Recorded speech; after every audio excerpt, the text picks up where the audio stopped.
Hello everyone, good evening and जय हिंद। मैं विवेक आप सभी का स्वागत करता हूं Exampur defence warrior YouTube channel पे। कैसे आप सब लोग? बढ़िया। आज ये जल्दी से तो आप लोगों का नेवी का फेज 1 का रिजल्ट आउट हो चुका है और बच्चों का हो गया, मैक्सिमम बच्चों का सिलेक्शन हो गया और होना भी है फेज 1, क्योंकि मैक्सिमम बच्चों को बुला ही लेते हैं और नंबर ऑफ वैकेंसी भी ज्यादा थी। लेकिन फिर भी अब की बार कैंडिडेट भी ज्यादा ही फॉर्म भरे थे, तो बढ़िया रिजल्ट रहा। पहली बार के मुकाबले बोलेंगे उसी के आसपास रहा, बहुत ज्यादा वेरिएशन तो नहीं बोलेंगे, हाँ थोड़ा सा बढ़िया रहा आपकी बार का कट ऑफ भी। आइए बात करते हैं इससे रिलेटेड कि फेज 2 में फिर क्या होगा। जिन बच्चों का फेज 1 निकल चुका उसके बाद का पूरा डिटेल में आपको मैं बताऊंगा इसमें कि क्या क्या प्रोसेस होगा, क्या क्या चीजें आपको एग्जाम सेंटर पे ले जानी है, और छोटी से छोटी चीज बताऊंगा जो शायद आप वहां पे भी एक्सपीरियंस नहीं कर पाओगे, मैं यहां पे आपको एक्सपीरियंस करा दूंगा। सिलेबस से रिलेटेड वीडियो और मेडिकल फिजिकल में किसको कैसे सही करे चीजों को, उससे रिलेटेड वीडियो आपको इंडिविजुअल मिल जाएगा। यहां पे मैं कंप्लीट प्रोसेस को एक्सप्लेन करने वाला हूं, ठीक है। आइए मुद्दे पे आते। तो ये फेज 1 का रिजल्ट है, बच्चा देख सकते हैं राजस्थान का। ये इनका डेट मिला 30 अगस्त को मिला है, सुबह 9 बजे। कहां पे? गुजरात, जामनगर में मिला, ठीक है। हाँ, जामनगर गुजरात में मिला है, देख लेंगे आप सभी लोग। 30 अगस्त को मिला, आज लगभग 17-18 अगस्त मान लीजिए आप सभी लोग, तो 12 दिन और यही टाइम रहता आप लोग का। अब जैसे कि 9 बजे बुलाएं, तो 9 बजे से होता क्या पूरा स्टार्टिंग आपको बताता हूं। सबसे पहले जैसे आप सेंटर पे जाओगे तो आपको इंपॉर्टेंट चीज 4 स्टेप फॉलो करना पड़ेगा, जिसमें सबसे पहला स्टेप होगा डॉक्यूमेंट। यानी आपके पास क्या क्या चीज होना चाहिए कि आपको एंट्री मिलेगा फिजिकल मेडिकल के लिए, इन सब के लिए रिटर्न के लिए मौका मिलेगा। तो वो डॉक्यूमेंट हम देखेंगे क्या क्या चीज आपको सेंटर पे ले जाना है। पीएफटी यानी physical fitness test, physical fitness test जिसके अंदर दौड़ वगैरह, उठक बैठक पुशअप वगैरह ये सारी चीजें आती हैं। फिर आपका होगा रिटर्न, फिर होगा मेडिकल। ये इसी स्टेप में ही फॉलो होगा। ऐसा मत सोचिएगा पहले पीएफटी नहीं पहले रिटर्न लेंगे पहले मेडिकल, नहीं, ये इसी सीक्वेंस को ही फॉलो करते। सबसे पहले जाती आपका डॉक्यूमेंट वेरीफाई करेंगे, वो एडमिट कार्ड वगैरह, उसके बाद आपका पीएफटी स्टार्ट होगा, फिर रिटर्न, फिर मेडिकल। ये आपका होता है होल प्रोसेस। अब सबसे पहले स्टार्ट करेंगे डॉक्यूमेंट से, यानी कि हमें क्या क्या ले जाना चाहिए अगर इसमें कोई दिक्कत ना है, परमिशन मिल जाए। तो यहां पे मैंने सारे डॉक्यूमेंट को मेंशन कर दिया। ये ऑफिशियली एडमिट कार्ड पे मेंशन आप सभी लोग देख सकते हैं। 10वीं 12वीं की मार्कशीट ले जाना, पासिंग सर्टिफिकेट। अब देख लीजिएगा, एक चीज होता है पासिंग सर्टिफिकेट, एक होती है मार्कशीट, ठीक है। आप कोशिश करना पासिंग सर्टिफिकेट ले जाना। सर ये दोनों एक ही चीज होता? नहीं, देखिए पासिंग सर्टिफिकेट को हिंदी में बोलते हैं सनद। क्या बोलते हैं? सनद। ये लेके जाइएगा 12th का 10th का अगर आपके पास है, नहीं है तो ये ज्यादा प्रॉब्लम नहीं करते, मार्कशीट पे कर देते। बट ऑफिशियल जो सर्टिफिकेट होता है बेटा वो सनद होता है, पासिंग सर्टिफिकेट। नहीं है तो अपने स्कूल में जाके मंगवा लीजिए। अगर मान लीजिए स्कूल में भी नहीं तो आप सीबीएसई या यूपी बोर्ड के ऑफिशियल वेबसाइट से भी मिल जाता, और फिर भी नहीं मिल रहा है तो आप मार्कशीट लेके ही चले जाना, कोई दिक्कत नहीं। लेकिन अगर कोई पूछेगा तो ये दोनों डॉक्यूमेंट अलग होते हैं, मार्कशीट और पासिंग सर्टिफिकेट दोनों अलग होते हैं। आपका जो नेवी का है, चाहे एयरफोर्स, चाहे कोई भी एग्जामिनेशन होते हैं, वो पासिंग सर्टिफिकेट मांगते, मार्कशीट नहीं मांगते। अब होता क्या, 10th का जो सिलेबस है, 10th का मार्कशीट देखोगे आप सीबीएसई वाला, इतना बड़ा सीजीपीए वाला आता था, उसके अंदर सनद इंक्लूड होता था। तो कहीं कहीं इंक्लूड होता है, कहीं कहीं नहीं होता, ये बड़ा पंगा वाली बात है। लेकिन फिर भी आप कोशिश कर लेना, एक बार पासिंग सर्टिफिकेट मिल जाए तो ठीक, नहीं मिले तो कोई बात नहीं, परेशान मत होना, ठीक है। मैं नॉलेज के लिए बता रहा हूं, सुनते रहिएगा हर बात को। दूसरी चीज, अगर आप एनसीसी से जा रहे हैं, मतलब एनसीसी का फायदा उठाना चाहते हैं, एनसीसी कैडेट हैं, तो आप सभी लोग अपना सी सर्टिफिकेट ले जा सकते हैं, कोई दिक्कत नहीं। कॉल अप लेटर, यानी ये जो आपको एडमिट कार्ड मिला होगा ना फेज 2 का, ये फेज 2 का बेटा एडमिट कार्ड है, ऐसा आपको मिला होगा। ये आपको ले जाना कलर्ड। क्या ले जाना? कलर्ड ले जाना, ध्यान रखिएगा, इसमें ब्लैक एंड व्हाइट मत ले जाना आप, इसको लेके जाना है। इसके साथ आपको क्या लेके जाना? मार्कशीट वगैरह नहीं ले जाना, आपका जो सिलेक्शन वाला मार्क आया ना उसको नहीं ले जाना, सिर्फ इसको ले जाना, call up later. Domicile certificate यानी निवास प्रमाण पत्र। निवास प्रमाण पत्र बहुत पुराना रहना चाहिए, 1 साल के अंदर वाला ही कोशिश करना बनवा लेना अगर पुराना हो गया होगा, क्योंकि एक होता रेसिडेंशियल, एक होता डोमिसाइल। पहली चीज, दोनों में कंफ्यूजन मत होना। रेसिडेंशियल को अपडेट करवा लेना, डोमिसाइल इसी को चल जाएगा, डोमिसाइल में पुराना भी चल जाता, कोई दिक्कत नहीं होता। और ध्यान रखना, डोमिसाइल यानी निवास प्रमाण पत्र में बहुत सारे बच्चे ये सोचते हैं कि हमारे आधार कार्ड पे तो एड्रेस लिखा है तो उससे वेरीफाई हो जाएगा, और बहुत ज्ञानी लोग आपको बोलेंगे हाँ हो जाएगा। जी नहीं, आधार कार्ड एड्रेस प्रूफ पे कभी नहीं लगता था ना लगेगा, ठीक है। निवास प्रमाण पत्र अलग से बनता, उसको देख लीजिएगा। अगर मान लीजिए निवास प्रमाण पत्र में आपको दिक्कत होती है तो आप 2 डॉक्यूमेंट प्रेफरेंस यहां पे ले सकते हैं। एक आपका पासबुक, कोई भी सरकारी संस्था, सरकारी बैंक का पासबुक रख सकते हैं, एसबीआई जैसे हो गया, पीएनबी हो गया, बीओबी हो गया, इन लोगों का पासबुक आप रख सकते हैं, लेकिन 3 महीना पुराना रहना चाहिए, ये भी ध्यान रखेंगे, ठीक है। पहला चीज।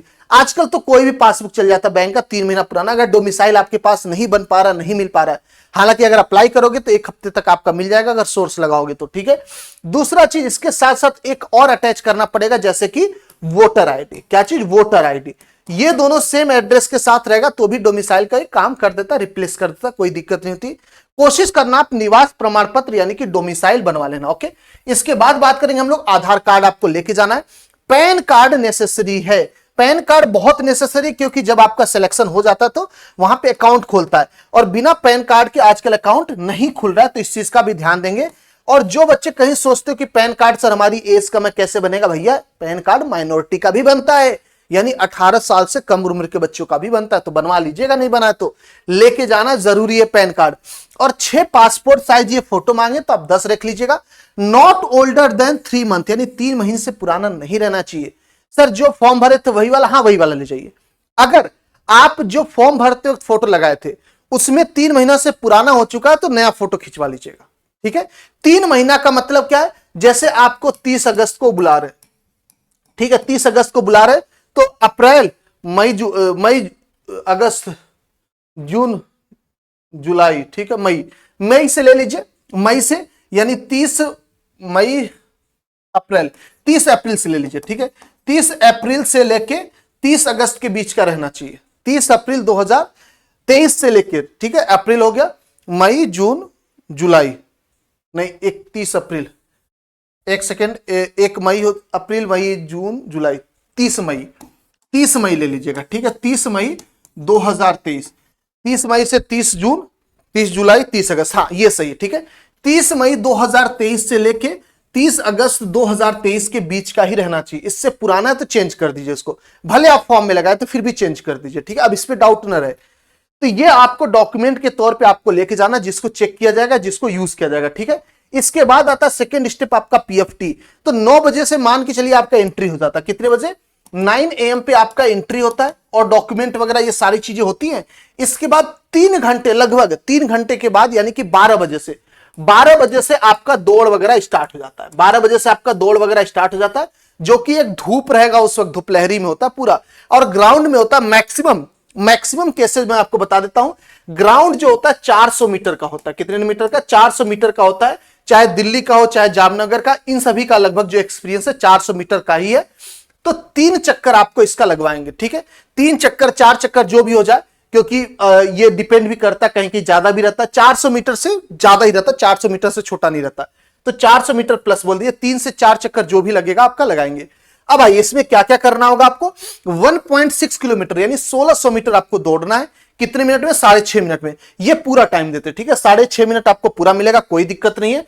स्क्वाट यानी उठक बैठक आपको 20 करना लड़कों को, और 12 पुशअप करना लड़कों को, ठीक है। ये बेंट नहीं आपको नहीं करना। लड़कियों को 8 मिनट में दौड़ लगाना, पूरा टाइम देते, थोड़ा बहुत पहले आप खत्म कर लेना, ज्यादा सही रहेगा आपके लिए। स्क्वाट यानी उठक बैठक आपको 15 करना होगा लड़कियों को, और बेंट नहीं करना होगा 10, ठीक है। बेंट नहीं कितना करना होगा बेटा? 10 करना होगा। हर सेंटर पे एक शिफ्ट में, क्योंकि 2-2 3-3 शिफ्ट तैयार करते हैं, 90 स्टूडेंट को ये बुलाते हैं। कितने बच्चों को? 90 बच्चों को।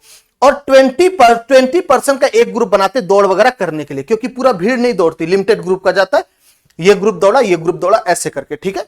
तो 20-20 बच्चों को लगभग, ये वेरी करता है, ये मत सोचिएगा 90 ही जाते हैं, किसी सेंटर में 80 होते, कहीं पे 100 होते एक शिफ्ट में, उनकी कैपेसिटी के ऊपर है। 20% के आसपास का ग्रुप बनाते, मतलब 4-5 ग्रुप में डिवाइड करते, पूरे खत्म करते खेला। मिनिमम 50% तो आउट ही हो जाते हैं। 50% मिनिमम बच्चे दौड़ में ही आउट हो जाते हैं। अब होता कि जब भीड़ चलती है ना खूब ज्यादा, तो खूब उसी भीड़ के चक्कर में आदमी एकदम जान झोंक देते, खूब दौड़ते। जब ये ग्रुप बना देते ना, तो वो एनर्जी, वो एफिशिएंसी थोड़ी सी डाउन हो जाती है। तो आपको ये मान के चलना, आप अकेले दौड़ रहे हो, आपको अकेले दौड़ना है 1600 मीटर 6.5 मिनट में। आप कोशिश करना 6 मिनट में खत्म करो इसको, 6:15 तक तो खींच सकते हो, ठीक है। तो ये आपकी फिजिकल है, यहां पे ध्यान दीजिएगा। 50% मिनिमम बच्चे आउट होते हैं, ये रिकॉर्ड है, ये मेंशन नहीं, ऑफिशियल नहीं, ये रिकॉर्ड है कि इतने बच्चे होते ही होते हैं। इन सभी चीजों को 2 से 3 सेकंड का होल्ड भी कराते हैं। जब आप पुशअप करोगे ना, जब आप पुशअप पर करोगे, पुशअप तो होल्ड कराते 3 से 4 सेकंड, 2 से 3 सेकंड, ये थोड़ा सा वेरी करता है, लेकिन हाँ होल्ड कराते, इस चीज को ध्यान रखेंगे, ठीक है। तो पूरा प्रोसेस आपको बता दिया। 9 बजे आप एंट्री लोगे, 9 से 12 वो चेक कर लिए पूरा, 12 बजे से ये आपका ड्रामा स्टार्ट होगा पूरा। और पूरे ड्रामे पे खड़े उतरना है, क्योंकि असली खिलाड़ी तुम ही हो। आ जाओ आगे बात करते बेटा रिटन की। तो रिटन इसके बाद आपका होगा, रिटन में क्या होगा, आपको 100 क्वेश्चन दिया जाएगा। ओके, 100 क्वेश्चन दिया जाएगा जिसमें निगेटिव मार्किंग नहीं होगी, पहले बता दो निगेटिव मार्किंग नहीं होगी। ऑफलाइन मोड का पेपर होता है और इसका कोई रिजल्ट नहीं आएगा। जैसे कि आप उसका दोगे मेडिकल फिजिकल वाला दिए, ठीक है, पीएफटी दिए, फिजिकल फिटनेस टेस्ट, अगर इसमें फेल हो गए ना तो यहीं पे बाहर, मतलब कि ऑन द स्पॉट रिजल्ट आ गया, आपका कोई रिजल्ट का वेट नहीं करना, यही बाहर हो आप, आगे का प्रोसेस जाना ही नहीं। लेकिन रिटन का क्या होता है कि आपका यहां पे रिजल्ट नहीं आता। मैक्सिमम बच्चे क्या करते, अगले स्टेप के लिए जाते, क्योंकि इसका रिजल्ट बाद में आता फाइनल रिजल्ट के साथ, ठीक है, जोड़ के। तो ये आपका रिटन एग्जाम होता है, सिलेबस सेम टू सेम होता है, फर्स्ट फेज वाले के जैसा ही, इसमें कोई वेरिएशन नहीं होता है। अगला मेडिकल में बहुत सारे पॉइंट्स होते हैं, जिसमें जो अभी आप फिलहाल सही कर सकते हो उसको मैंने मेंशन किया है। हालांकि इसमें और भी होते हैं, जैसे फ्लैट फुट होता है आपका, कैरिंग एंगल होता है, फ्लैट फुट हो गया आपका, कैरिंग एंगल हो गया आपका, ठीक है, कैरिंग एंगल हो गया, और क्या हो गया, नॉकनी हो गया। तो ये भी आपके इसके पार्ट है, ठीक है, ये सभी चेक होते हैं। लेकिन अभी क्या है ना, ये आप ये सब चीजें सही कर सकते, 10 से 12 दिन में ये चीजें सही नहीं हो सकती। क्या सही कर सकते इस पे ध्यान दीजिएगा। आपको बाल कटवा लेना पहले कितने, 2 से 3 दिन पहले, अगले दिन मत कटवाना। जैसे मुझे कल जाना है और आज कटवा जाओ, बच जाना, गलती से भी मत करना है काम। क्यों, कहीं की ब्लेड वगैरह कुछ लग जाता है ना, तो वो रीजन बन जाएगा, पॉइंट काट देंगे, आपको पॉइंट दे देंगे कि भैया जाओ तुम रीमेडिकल के लिए, पॉइंट देने लगते हैं।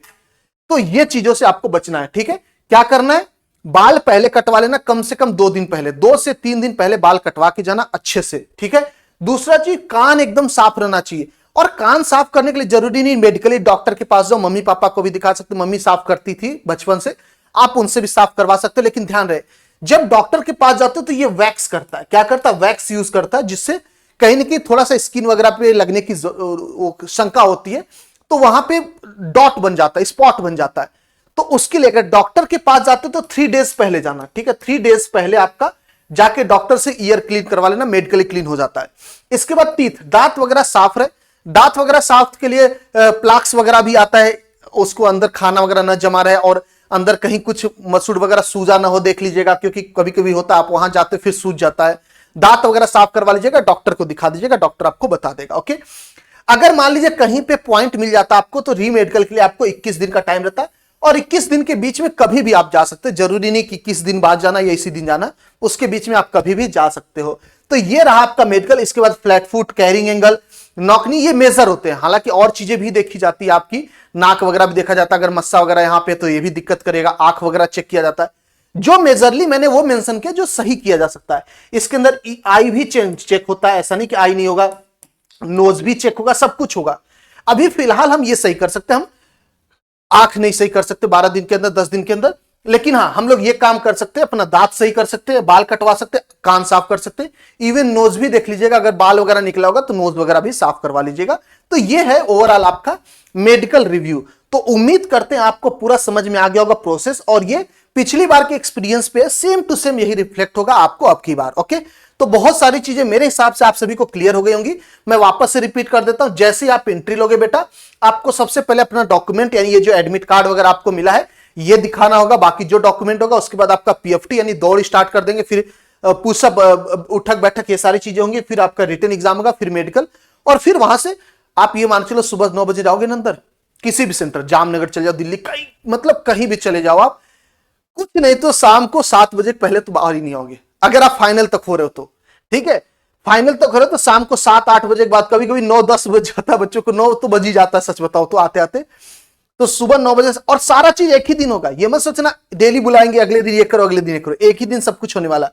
9 बजे एंट्री लोगे, रात को निकलोगे सीधे, ठीक है। पूरा सेंटर में आप रहोगे, खाने पीने का आपको व्यवस्था ले जाना, सब कुछ, पेन वगैरह अपनी तरफ से लेके जाना, बॉल पॉइंट पेन वगैरह, पेंसिल, इरेजर वगैरह सब कुछ लेके जाना है, कुछ भी वहां से इस बारे में नहीं मिलेगा हेल्प, तो इस चीज को ध्यान रखेंगे। ओके, उम्मीद करते हैं आपको सेशन अच्छा लगा। कोई भी डाउट है तो आप कमेंट कर सकते हैं इस वीडियो के नीचे, और सिलेबस को लेके मेडिकल फिजिकल को और डिटेल में वीडियो में आपको प्रोवाइड करा दूंगा, आप टेंशन ना लीजिएगा। अभी एंजॉय करिए और लग जाइए पढ़ाई में वापस से। फेज 2 की क्लासेस आपकी चल रही है यूट्यूब पे, फॉलो करिए अच्छे से। और साथ ही साथ मान लीजिए कोई भी बच्चा कैसे भी करके ये फॉर्म नहीं भर पाया, किसी कारण से नहीं हो पाया, तो आप सभी लोग कोस्ट गार्ड की तैयारी कर सकते हो हमारे साथ जुड़ के। कोस्ट गार्ड में जो आपका, अगर नेवी का फॉर्म अब की बार बच्चे भरे थे ना आप, तो कोस्ट गार्ड के लिए आप एलिजिबल हो। भले वो एक दिन लास्ट ही हुए थे, क्योंकि कोस्ट गार्ड का जो एज लिमिट होता है वो ज्यादा होता है। तो जितने बच्चे कोस्ट गार्ड की तैयारी करना चाह रहे हैं, किसी कारण से नेवी का नहीं हो पाया, तो आप सभी को बता दें अगस्त के एंड तक कोस्ट गार्ड का नोटिफिकेशन आ रहा है। आप सभी लोग बेटा रक्षक बैच से जुड़ सकते हैं, ठीक है, रक्षक बैच से जुड़ सकते हैं। बहुत ही शुभ दिन है, नाराज नहीं होना, डीमोटिवेट नहीं हो। तो आपको हमेशा कहता हूं कभी आप डिफेंस की तैयारी करने आए हो, कम से कम एक साल 100% दो। ये नहीं कि एक रिजल्ट में नहीं आया डीमोटिवेट अगले में नहीं आया, बिल्कुल ऐसा मत सोचना। एक साल 6 महीना मतलब 1.5 साल तक तो दे ही दो। उसके बाद जिंदगी में फेल होना, रिग्रेट करना, अपने आप पे पछतावा करना पूरी जिंदगी पड़ी, लेकिन 1.5 साल तक पछतावा मत करना। एग्जाम निकलता है नहीं निकलता, क्योंकि जब कभी किसी एग्जाम में लिमिटेड लोगों को ही लिया जाएगा तो किसी का होगा किसी का नहीं होगा। इस चीज को आप एक्सेप्ट करिए, आप मानिए इस चीज को, और अगली बार फिर आइए लड़ाई लड़ने, तब आपका कुछ सोच सकते हैं। तो आप सभी लोग बेटा रक्षक बैच से जुड़ सकते हैं। ये Indian coast guard GD DB दोनों के लिए, और दोनों के लिए सेम प्राइस है, यानी 999 का ये पढ़ने वाला इंडियन कोस्ट गार्ड जीडी और डीबी दोनों का बैच है ये, ठीक है, दोनों के लिए। सभी बच्चे एक बार जल्दी से लग जाएंगे, जिस बच्चे का नेवी में किसी कारण से नहीं हो पाया, और जो कोस्ट गार्ड वाले। इसकी खास बात बता दूं, ये परमानेंट जॉब है, अग्निवीर के अंदर नहीं आता है। ये परमानेंट जॉब है, ये जिंदगी भर वाला जॉब है, पेंशन वाला जॉब है, सीधे से बताऊं, ठीक है। कोड यूज करोगे डिफेंस 60, कहां पे? एग्जामपुर ऑफिशियल ऐप पे। तो एग्जामपुर ऑफिशियल ऐप पे आपको कोस्ट गार्ड का रक्षक बैच अवेलेबल हो गया, जल्दी से जाइए ले लीजिए। क्लासेज इसकी जो है ये इस मंथ के एंड तक 28 तारीख के आसपास से स्टार्ट करेंगे हम सभी लोग, ठीक है। 28-29 से आपको इसका इंट्रोडक्शन की क्लासेस, फिर इसी महीने से आपका क्लासेस रेगुलर बेसिस पे स्टार्ट हो जाएगी क्लास के इस महीने के एंड तक, ओके। और कंप्लीट सिलेबस। तो आप सभी लोग, उम्मीद करता हूं सेशन अच्छा लगा। अगर अच्छा लगा और कोस्ट गार्ड की तैयारी करना चाह रहे हो तो जुड़ जाओ, जबरदस्त तरीके से, बेहतरीन तरीके से वापस से झंडा गाड़ने के लिए, जैसे एयरफोर्स नेवी में गाड़े। मिलते हैं, जय हिंद जय भारत, थैंक यू।